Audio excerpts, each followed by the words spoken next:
अगर आप सिविल सेवा में जाना चाहते हैं, अपने अंदर 4-5 चीजें देख लीजिए हैं, या पढ़ने में अच्छे होंगे तो ही जाएंगे, वो तो है ही, मैं उसकी बात नहीं कर रहा हूं, वो तो होना ही चाहिए।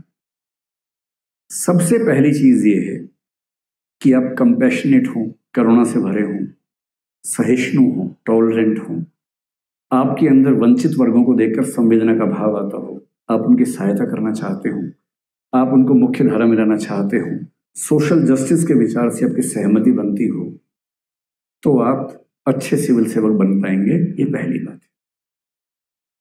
अगर आप तकनीक के मित्र हैं तो आज के जमाने में अच्छा सिविल सेवक बनने की संभावना बहुत प्रबल हो जाती है, क्योंकि एक तकनीक वो हजारों काम कर देगी जो लोग नहीं कर पाते। आप चैट जीपीटी की मदद से कितनी सारी फाइलों में नोट इन ड्राफ्टिंग का काम कर लेंगे भविष्य में, जो करने के लिए हजारों व्यक्ति चाहिए। अनुवाद का सारा काम आजकल ऑनलाइन हो जाता है हमारे पास। वो सारे काम जो मनुष्य करता है कम समय, मतलब ज्यादा समय लेता है, क्वालिटी में भी कमी होती है, ऐसी बहुत सारी चीज तकनीक से हो जाती है, बशर्ते आप तकनीक को लेकर सहज हो और आप प्रशासन में उसका अच्छा उपयोग कर सकते हो। दूसरी चीज ये है। तीसरा, सिविल सेवक बनना मौज का मामला नहीं है, मजाक नहीं है। एक अच्छे सिविल सेवक को 40 की उम्र तक आमतौर पर बीपी और शुगर हो जाता है, अगर वो अच्छा सिविल सेवक है और उसके अंदर इमोशनल इंटेलिजेंस बहुत ज्यादा नहीं है।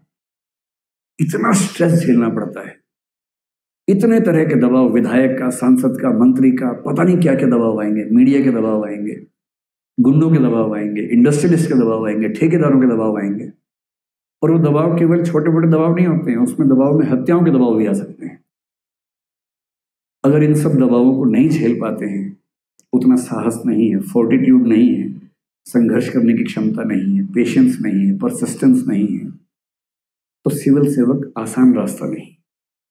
तब उससे बेहतर है कि हम किसी निजी उद्यम में जाएं, किसी और नौकरी में चले जाएं। सिविल सेवक बनने के लिए नहीं कह रहा हूं, अच्छे सिविल सेवक की बात कर रहा हूं।